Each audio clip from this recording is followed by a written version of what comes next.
रात के 9 बजे थे। विकास ऑफिस में काम कर रहा था। बाहर तूफान के साथ भारी बारिश हो रही थी।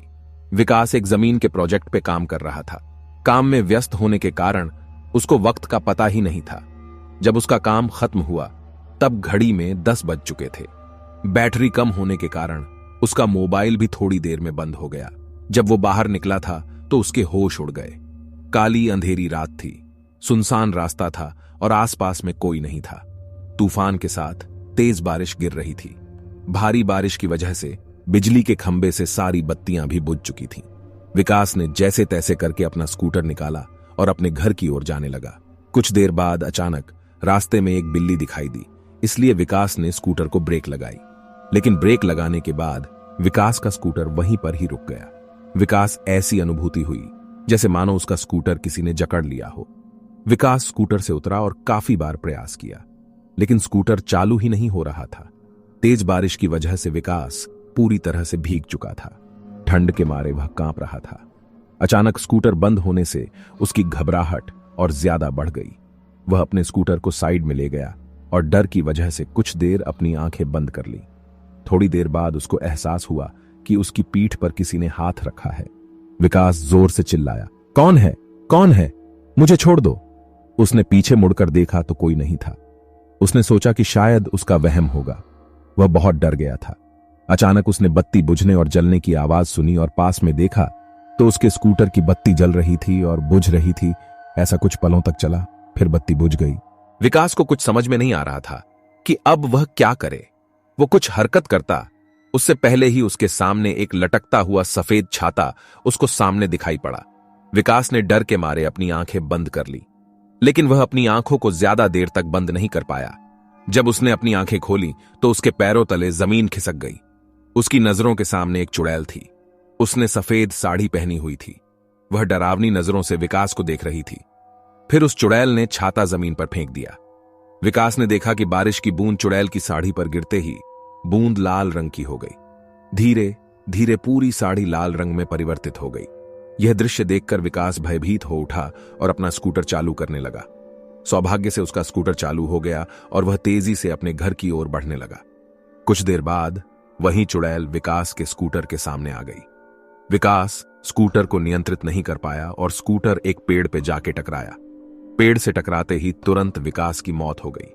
अगले दिन सुबह जब कुछ लोगों ने यह देखा तो पुलिस को बुलाया और लाश को विकास के घर वालों को दे दिया और पुलिस ने जांच पड़ताल करके यह बताया कि विकास की मौत अकस्मात से हुई।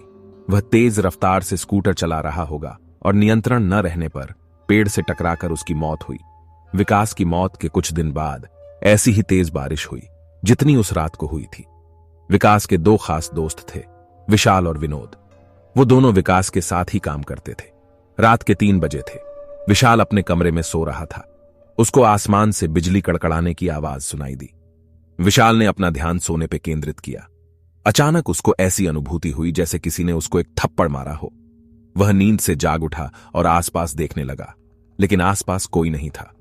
फिर थोड़ी देर बाद कमरे की बत्ती जलने और बुझने लगी। यह देख विशाल बहुत घबरा गया और कंबल ओढ़कर सोने का प्रयास कर रहा था।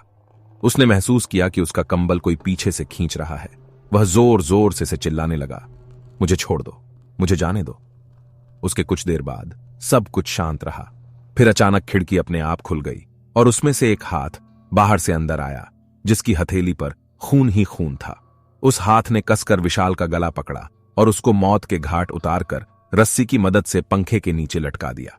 अगले दिन सुबह विशाल का दोस्त विनोद जब उसको बुलाने आया तब उसने यह दृश्य देखा और तुरंत पुलिस को सूचना दी। पुलिस ने जांच पड़ताल करके इसको खुदकुशी का नाम दिया और कहा कि विशाल ने तनाव और किसी बात के दबाव में आके आत्महत्या की होगी। हम आगे इसकी ओर भी जांच करने की कोशिश करेंगे। अपने दोनों दोस्तों की मौत के बाद विनोद बहुत ज्यादा तनाव में आ गया।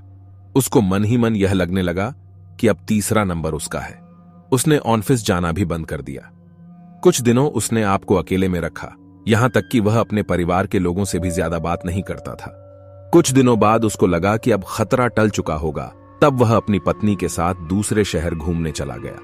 कुछ दिनों तक उसने अपनी पत्नी के साथ दूसरे शहर में सैर की। कुछ दिनों घूमकर दोनों वापस अपने घर आ गए। अब विनोद के मन में डर का नामो निशान नहीं था। वह आराम से जीवन व्यतीत करने लगा। दूसरे शहर घूमकर आने के बाद वह रोजाना ऑफिस जाने लगा। एक दिन ऑफिस में ज्यादा काम की वजह से उसको देर तक रुकना पड़ा। उस रात को भी तूफान के साथ भारी बारिश हो रही थी। विनोद अपनी कार में बैठकर घर के लिए रवाना हुआ। रास्ते में एक बड़े से खड्डे के साथ उसकी गाड़ी टकराई और कार का एक पहिया खड्डे में गिर गया। विनोद कार से नीचे उतरा और बहुत प्रयास किया, लेकिन पहिया खड्डे से नहीं निकला। विनोद कोशिश कर रहा था कि एक औरत वहां से गुजरी। उस औरत ने बड़े प्यार से विशाल को कहा, सुनिए, क्या मैं आपकी मदद करूं? विशाल ने कहा, नहीं, मुझसे ही नहीं हो रहा है तो आपसे थोड़ी होगा। फिर भी आपको लगता है तो आप एक बार प्रयास कीजिए। उस औरत ने कार को पीछे से सिर्फ थोड़ा सा धक्का मारा और कार का पहिया खड्डे से निकल गया। विनोद ने उस औरत का धन्यवाद किया और उनको पूछा, आपको कहां जाना है? इतनी रात को आप अकेले कहां जाओगे? आप मुझे बताइए, मैं आपको जहां जाना है छोड़ देता हूं। जी धन्यवाद आपका। यहां से थोड़ा आगे एक तालाब वाली गली आती है, वो मुझे छोड़ दीजिएगा। तालाब के पास में ही मेरा घर है, औरत ने जवाब दिया। विनोद ने उस औरत को अपनी कार में बिठाया और आगे बढ़ा। विनोद को थोड़ा डर जरूर लग रहा था, लेकिन उसने गाड़ी चलाने पर ध्यान केंद्रित किया। थोड़ी देर बाद पीछे से आवाज आई, बस यहां पे रोक दीजिए, मेरा घर पास में ही है। विनोद ने कार रोक दी और उनको उतरने को कहा। अचानक उसने पीछे से डरावनी आवाज सुनी, विनोद, अब तू गया, तेरा अंत अब नजदीक है, मैं तुझे नहीं छोड़ूंगी। विनोद ने पीछे मुड़कर देखा तो उसके होश उड़ गए। वो औरत एक खौफनाक चुड़ैल में परिवर्तित हो गई थी। उस चुड़ैल ने जोर से विनोद को धक्का दिया और उसको कार से नीचे गिरा दिया। फिर विनोद को घसीटकर तालाब की ओर ले जाने लगी। विनोद बहुत चीखा और चिल्लाया, लेकिन चुड़ैल ने उसकी एक नहीं सुनी। विनोद ने चुड़ैल से कहा, कृपया मुझे छोड़ दो, मुझे जाने दो, मैंने आपका क्या बिगाड़ा है? विनोद, तू आज मेरे हाथों से ही मरेगा। तुम्हारे दोनों दोस्तों को तो मैं मौत के घाट उतार चुकी हूं, अब तुम्हारी बारी है। याद करो, बरसात की वो अंधेरी रात, जिस रात को तुम लोगों ने मेरी हत्या करके मुझे तालाब में फेंक दिया था। जिस जमीन ने मुझे और मेरे मां बाप को रोजी रोटी दिलाई थी, वह जमीन तुम तीनों हड़पना चाहते थे और उस जमीन पे शराब की फैक्ट्री लगाना चाहते थे।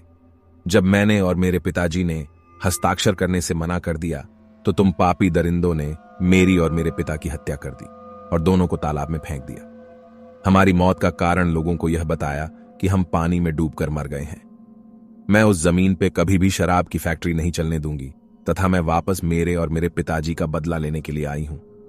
आज तुझे भगवान भी मुझसे बचा नहीं पाएगा। कहकर चुड़ैल ने जोर से धक्का दिया और विनोद को तालाब में गिरा दिया और पानी में डूबकर उसकी तुरंत मौत हो गई। फिर चुड़ैल अदृश्य हो गई। दूसरे दिन किसी ने विनोद की लाश को पानी में बहते हुए देखा तो तुरंत पुलिस को संपर्क किया। पुलिस ने जांच करके उसकी लाश उसके परिवार को दे दी तथा मौत का कारण यह बताया कि उसकी मौत पानी में डूबकर हुई। सूचना, यह कहानी काल्पनिक है। इस कहानी में दिए गए सारे पात्र भी काल्पनिक है। किसी की भी भावनाओं को ठेस पहुंचाना हमारा उद्देश्य नहीं है।